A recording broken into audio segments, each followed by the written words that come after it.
Hello everyone, welcome to learning twist. तो यह है क्लास 9th सीबीएसई ज्योग्राफी का चैप्टर नंबर 6 पॉपुलेशन। तो चैप्टर का पार्ट 1 जो है वो चैनल पर जा चुका है, लिंक आपको उसका मिल जाएगा डिस्क्रिप्शन बॉक्स में। आज हम इसका पार्ट 2 शुरू कर रहे हैं, लास्ट पार्ट है ये इस चैप्टर का, और ये आपकी बुक का भी लास्ट चैप्टर है। ठीक है, तो चलिए इसको शुरू कर लेते हैं। Processes of population change growth. ठीक है, तो अभी शुरू करते हैं। तो there are 3 main process of change of population. देखो हमारे पास क्या है, 3 प्रोसेस होते हैं जिससे कि पॉपुलेशन चेंज होती है, जैसे कि बर्थ रेट्स हो गया, डेथ रेट्स हो गया और माइग्रेशन हो गया। तो बर्थ रेट्स में मतलब जितने व्यक्ति जन्म ले रहे हैं, डेथ रेट जिनकी मृत्यु हो रही है, एंड माइग्रेशन, और जितने माइग्रेशन कर रहे हैं, माइग्रेशन मीन्स पलायन। जैसे देखा होगा आपने, बहुत से लोग जो होते हैं गाँव से शहरों की तरफ चले जाते हैं कि भाई उनका विकास नहीं हो रहा, उनके गरीबी के कारण चले जाते हैं, या फिर उनको रोजी रोटी नहीं है, या उनको रोजगार नहीं मिल रहा है, बेरोजगारी के चक्करों में वो जो है शहरों में चले जाते हैं। तो ये होता है माइग्रेशन, है ना, अपनी जगह बदल देना, अपनी चीज़ों के अभाव में जगह बदल देना। या फिर शहरों से ऐसा होता है वो लोग विदेश भी चले जाते हैं, तो इंटरनेशनली माइग्रेशन हो गया। ये कुछ होता है जो हमारी कंट्री में ही होता है माइग्रेशन एक तरीके का, और एक होता है जो देश के बाहर हो जाता है, जो इंटरनेशनल होता है माइग्रेशन। ठीक है, तो एक एक करके इन सब के बारे में समझेंगे, लेकिन हम यहाँ पर पहले बर्थ रेट्स के बारे में समझेंगे। The natural increase of population is the difference between birth rates and death rates. जो नेचुरल इंक्रीज है पॉपुलेशन का, हमें पता कैसे चलेगा कि हमारी पॉपुलेशन बढ़ रही है देश की, क्या है, तो उसमें बर्थ रेट्स और डेथ रेट्स में डिफरेंस करना होता है। यानी कि birth rates minus death rates equal to population. जैसे ये हो गया ना, बर्थ रेट्स, ठीक है, इक्वल टू डेथ रेट्स लगा लीजिए, डेथ रेट्स, है ना, और इक्वल टू हमारी पॉपुलेशन। यानी कि डेथ रेट्स जितना कम होगा, डेथ रेट जितना कम होगा, है ना, उतनी ही हमारी जो मतलब जितना कम होगा उतनी ही जो हमारी पॉपुलेशन है वो ग्रो करेगी। ठीक है, इस तरीके से होता है। तो birth rate is the number of live birth पर 1000 पर्सन इन अ ईयर। तो बर्थ रेट क्या होता है, बर्थ रेट होता है हमारा कि 1000 लोगों पर, 1000 पर्सन, 1000 लोगों पर एक साल में जितने व्यक्ति जन्म लेते हैं वो हो गया हमारा बर्थ रेट, यानी नंबर ऑफ लाइव्स। और इसी तरीके से it is a major component of the growth because in India birth rates have always been higher than death rate. और ये जो बर्थ रेट है वो हमारे इंडिया में बहुत ज़्यादा जो है मेजर कंपोनेंट है, क्योंकि जो है ये सबसे ज़्यादा हायर होता है, डेथ रेट की अपेक्षा बर्थ रेट ज़्यादा हायर होता है, क्योंकि डेथ रेट कम होती हैं। तो देखो यहाँ पर यहाँ क्या है, मृत्यु कम होती है, तो ये भी सही है भगवान की कृपा से कि मृत्यु ज़्यादा ना हो। तो इसीलिए क्या है, यहाँ पर जो है हाई जो है बर्थ रेट ज़्यादा है और डेथ रेट कम है, तो इसीलिए जो यहाँ की जो पॉपुलेशन है ना वो ग्रो कर रही है। तो डेथ रेट जितना कम होगा पॉपुलेशन उतनी ही ज़्यादा ग्रो करेगी। चलिए, हाँ, death rate is the number of deaths पर 1000 पर्सन इन अ ईयर। अब बर्थ रेट समझ में आ गया, ऐसे डेथ रेट होता है कि डेथ रेट होता है क्या, एक साल में 1000 लोगों पर जितनी डेथ्स हुई हैं, जितनी डेथ्स हुई हैं उनका जो नंबर है वो कहलाता है हमारा death rate. The main cause of the rate of the growth of the Indian population has been the rapid decline in the death rates. जो इंडिया की जो पॉपुलेशन है उसका मेन कारण यही है कि यहाँ पर जो है डेथ रेट्स बहुत कम है और बर्थ रेट ज़्यादा है, इसीलिए जो यहाँ की पॉपुलेशन है वो इतनी ज़्यादा बढ़ रही है।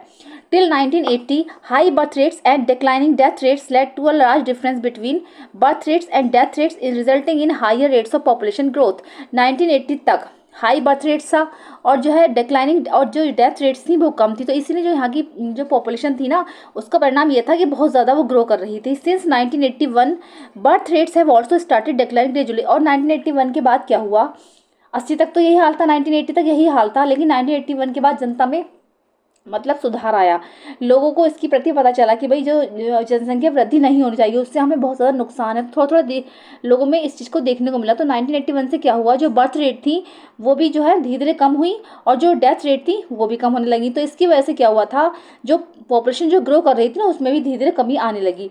तो what are the reason for this trend. तो इस ट्रेंड का रीज़न क्या है, इस ट्रेंड का बस यही रीज़न है कि बर्थ रेट बढ़ते चले जाते हैं और डेथ रेट कम होती है, तो इस चक्कर में और जो है पॉपुलेशन बढ़ती चली जाती है। तो जनसंख्या वृद्धि का तो यही कारण है। The third component of population growth is migration. और जो तीसरा कॉम्पोनेंट है, एक तो हो गया बर्थ रेट, डेथ रेट, और हो गया तीसरा माइग्रेशन। तो migration is the movement of people across regions and territories. तो माइग्रेशन एक ऐसा मूवमेंट है लोगों के बीच में जो कि किसी एरिया से किसी टेरिटरीज के बीच में होता है, मतलब जैसे एरिया से दूसरी जगह चले गए, एक शहर से दूसरे शहर चले गए, या फिर गाँव से शहरों में चले गए। तो माइग्रेशन कैन बी इंटरनल। तो माइग्रेशन जो होता है वो इंटरनल भी हो सकता है, यानी कि विद इन द कंट्री, जो कि हमारे देश के अंदर ही अंदर होता है। कि मान लीजिए हम यूपी में रह रहे हैं और अगर हम दिल्ली चले जाएं, है ना, तो माइग्रेशन तो हमने करा लेकिन वो अपने देश के अंदर ही करा, है ना। तो जनसंख्या में इससे कोई वो नहीं होगा, मतलब जनसंख्या अगर है जितनी तो वही तो रहेगी हमारे देश की जनसंख्या की। बस यहाँ से यूपी से हम दिल्ली सेट हो गए हैं, उस तरीके से अगर जो दूसरा होता है इंटरनेशनल, बिटवीन द कंट्रीज़, वो होता है दूसरे देशों के बीच में। तो उसमें फ़र्क आएगा क्योंकि वो अपने देश से हम दूसरे देश में जा रहे हैं, तो उस देश की जनसंख्या बढ़ेगी, हमारे देश की कम हो जाएगी।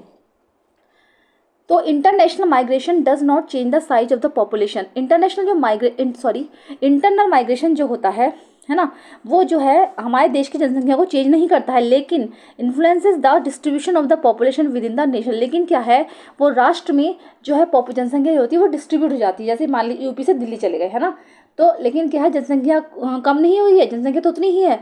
तो migration plays a very significant role in changing the composition and distribution of the population. तो माइग्रेशन जो है एक बहुत ज़्यादा महत्वपूर्ण भूमिका निभाता है कॉम्पोजिशन और डिस्ट्रीब्यूशन जो है जनसंख्या का, उसको चेंज करने में।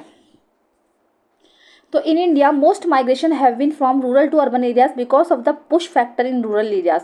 तो भारत में क्या है, जो अधिकतर माइग्रेशन जो होता है वो पुश फैक्टर की वजह से होता है। जैसे कि बहुत से लोग सोचते हैं कि क्या है, वो गांव से शहरों में जाना चाहते हैं। These are adverse condition of poverty, और इसका कारण क्या होता है, गरीबी होती है भाई, and unemployment in the rural areas and the pull of the city in terms of increase employment opportunities and better living conditions. हाँ, तो पुश फैक्टर ये होता है कि लोग जाने लगते हैं, लोग सोचते हैं भाई यहाँ पर गरीबी है, यहाँ पर बेरोजगारी है, तो अच्छी अच्छी चीज़ें सुविधाओं के अभाव में लोग शहरों में जाने लगते हैं बेटर लिविंग कंडीशन अपनाने के लिए, या फिर जो है रोजगार की जो अच्छी अच्छी अपॉर्चुनिटीज़ मिलती हैं उसके अभाव में वो गाँव में जो अभाव होता है तो वो शहरी इलाकों में जाने लगते हैं।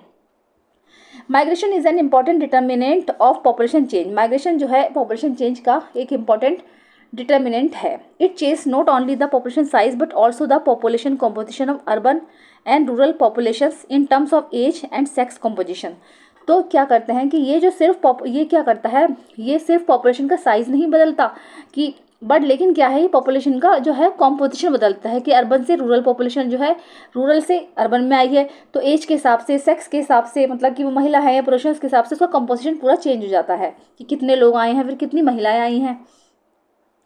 In India, the rural-urban migration has resulted in a steady increase the percentage of population in cities and towns. तो इंडिया में क्या हुआ है, जो ये रूरल माइग्रेशन हुआ है ना, रूरल अर्बन माइग्रेशन जो हुआ है, इसका रिजल्ट ये रहा है कि जनसंख्या में जो उसकी परसेंटेज थी या फिर पॉपुलेशन थी शहरों कस्बों में, उसमें वृद्धि हुई है। The urban population has increase from 17.29% of the total.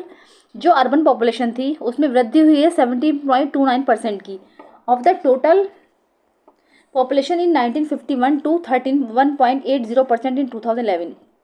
तो 2011 में जो है अब ये 31.80% हो गई, यानी अप्रोक्सीमेटली कम से कम डबल हो गई है। तो there has been a significant increase in the number of million plus cities from 35 to 53 in just one decade, 2001 to 2011। तो 2001 से अगर 2011 की तरफ देखें, 10 सालों में कम से कम 10 लाख जो लोग हैं, number of million plus cities 10 lakh लोग कम से कम फ्रॉम, जैसे मान ली 35 है तो 35 से 53 हो गए हैं 10 सालों में। तो कितना आंकड़ा जो है बदला है। In 2023 there were 59 million plus cities in India. 2023 में जो है 59 मिलियन प्लस सिटीज़ थे भारत में। ठीक है, अब आता है नेक्स्ट टॉपिक हमारा, एडोलसेंट पॉपुलेशन। तो the most significant feature of the Indian population is the size of its adolescent population. तो जो हमारे मोस्ट सिग्निफिकेंट फीचर है हमारी इंडियन पॉपुलेशन का, वो है हमारी और एडोलसेंट पॉपुलेशन। यानी एडोलसेंट पॉपुलेशन क्या होती है, 10 साल से 19 साल तक की जितने भी बच्चे होते हैं ना तो वो चिल्ड्रन होते हैं, ना ही वो एडल्ट होते हैं, तो वो सब जो होते हैं एडोलसेंट पॉपुलेशन में आते हैं। तो इस constitutes 1/5 of the total population India. ये भारत में ये पॉपुलेशन जो है 1/5 है।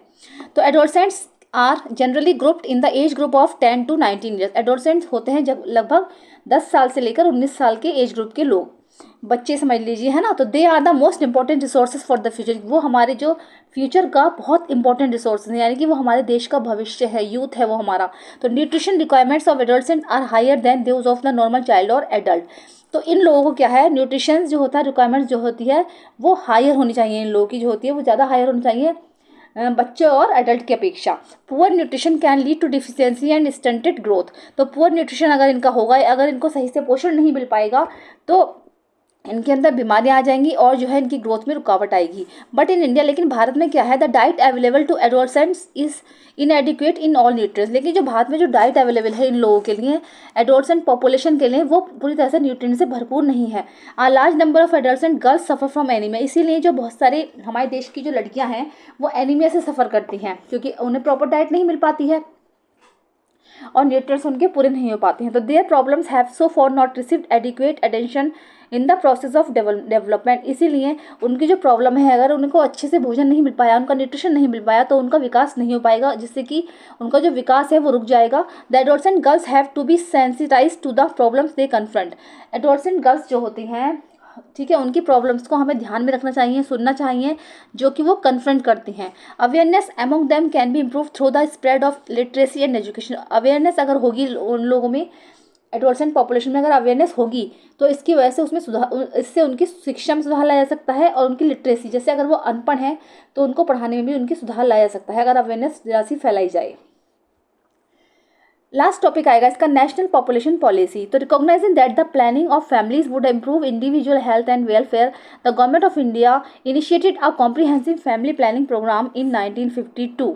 तो देखो, recognise that the planning of the families की, फैमिलीज़ की अगर प्लानिंग करी जाए तो इससे क्या है होता है कि देश की जो है हेल्थ और वेलफेयर में सुधार लाया जा सकता है। लोगों ने सोचा कि अगर फैमिलीज़ प्लानिंग की जाए तो उससे हेल्थ में सुधार लाया जा सकता है और देश की जो है वेलफेयर में सुधार लाया जा सकता है। तो गवर्नमेंट ऑफ इंडिया ने एक इनिशिएटिव चलाया था, इनिशिएटिव ऑफ कॉम्प्रिहेंसिव चलाया था फैमिली प्लानिंग प्रोग्राम 1952 में। क्या चलाया था? फैमिली प्लानिंग प्रोग्राम 1952 में। तो the family welfare programme has sought to be promote responsible and plan parenthood in a voluntary basis. तो इसमें क्या था, इसमें वॉलंटरी बेसिक पर जितने भी पेरेंटहुड थे उन सबको फैमिली प्लानिंग के तरीके और फैमिली प्लानिंग के लिए जो है समझाया जाता था, उनको डिस्कशन किया जाता था, काउंसलिंग की जाती थी उनकी। तो the national population policy, NPP की फुल फॉर्म है the national population policy 2000 is a culmination of years of planned efforts. ठीक है, जितने भी पॉलिसी चली है, जितने भी प्लान बनाए हैं, उसका जो है नेशनल पॉपुलेशन पॉलिसी 2000 वाली एक जो है इसका साक्षात उदाहरण है।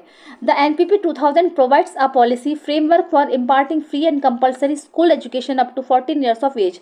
तो जो हमारी ये एनपीपी 2000 है, ये जो पॉलिसी है, ये एक फ्रेमवर्क है, ये जो है 14 साल से तक के बच्चों को फ्री शिक्षा जो है दिलवाती है, कंपलसरी है 14 साल से तक के बच्चों के लिए फ्री शिक्षा। Reducing infant mortality rate to below 30% 1000 live births. और क्या करती है, जो मोर्टेलिटी रेट है उसको ये रिड्यूस करवाती है। जैसे कि मान लीजिए 1000 लाइफ बर्थ हो रही है तो उस पर 30% जो रेट आ रहा है, तो 1000 उस पर जो डेथ रेट आ रहा है तो वो कम से कम घट कर 30% हो जाए। तो उसको भी, जो मोर्टेलिटी रेट है उसको भी कम करवाती है। Achieving universal immunisation of children against all vaccine preventable diseases. और जितने भी बच्चे हैं उनके लिए वैक्सीन प्रिवेंट करवाती है, वैक्सीन प्रिवेंटल डिसीज, जैसे डिसीजों से हमारी रक्षा हो सके, रोगों से हमारी रक्षा हो सके, उसके लिए वैक्सीन प्रोवाइड कराती है। Promoting delayed marriage for girls and making family welfare a people centre programme. तो ये प्रमोट करती है कि पीपल सेंटर प्रोग्राम चला जाए वेलफेयर के लिए, हमारे देश की वेलफेयर के लिए पीपल सेंटर्ड प्रोग्राम चलाए जाएं। या और जो है बाल विवाह जैसे वगैरह जो सीन होते हैं कि बाल विवाह हो रहा है या इस तरीके की जो अपराध हैं वो ना किए जाएं। लड़कियों की जो शादी है मतलब वो उसको डिले किया जाए, जिससे कि लड़कियां अच्छी से अच्छी एजुकेशन ले सकें, गर्ल्स जो हैं अच्छी से अच्छी एजुकेशन प्राप्त कर सकें। तो हमारी सरकार ने बहुत सारे जो है इनिशिएटिव चला रखे हैं। ठीक है, चलिए, तो चैप्टर हो चुका है आपका कंप्लीट। चैप्टर आपका कंप्लीट हो चुका है। तो कैसा लगा है? अगर पसंद आया तो उसको लाइक कीजिएगा, और चैनल पे फर्स्ट टाइम विजिट कर रहे हैं तो प्लीज़ सब्सक्राइब कीजिएगा, साथ में बेल आइकन भी प्रेस कीजिएगा। मिलते हैं नेक्स्ट वीडियो में। Thank you so much.